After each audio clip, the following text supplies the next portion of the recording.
জাহান্নামের সর্বনিম্ন শাস্তি দুটা জুতা পরিয়ে দেওয়া হবে পায়ের নিচে। যে দুটা আগুনের জুতা পরিয়ে দেওয়া হবে, এই জুতা পরার সাথে সাথে মাথার মগজ টকবক করে ফুটতে থাকবে। এটা সর্বনিম্ন শাস্তি। জাহান্নামের খাবার হাদিসে পাক এসেছে জাক্কুম। যে জাক্কুমের একটা ফোঁটা পৃথিবীর কোন জায়গায় পড়লে গোটা পৃথিবী তিতা হয়ে যাবে, তিতা।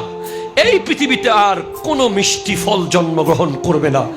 জাক্কুমের একটা ফোঁটা যদি পৃথিবীতে পড়ে, তিরমিজি শরীফের হাদিস, এটা এত তিতা ফল, এটা মুখের সামনে আনলেই অনেক দূর থেকেই এত বমি বের হবে, নারী বুড়ি সব বের হয়ে যাবে।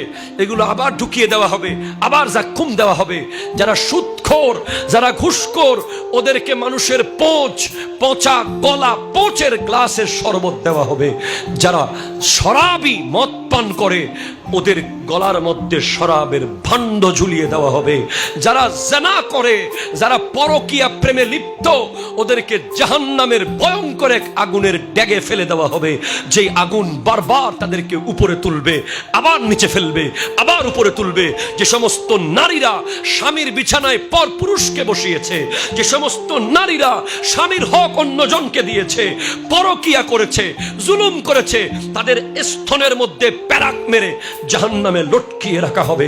জাহান্নাম এত ভয়ানক, জাহান্নাম এত ভয়ানক।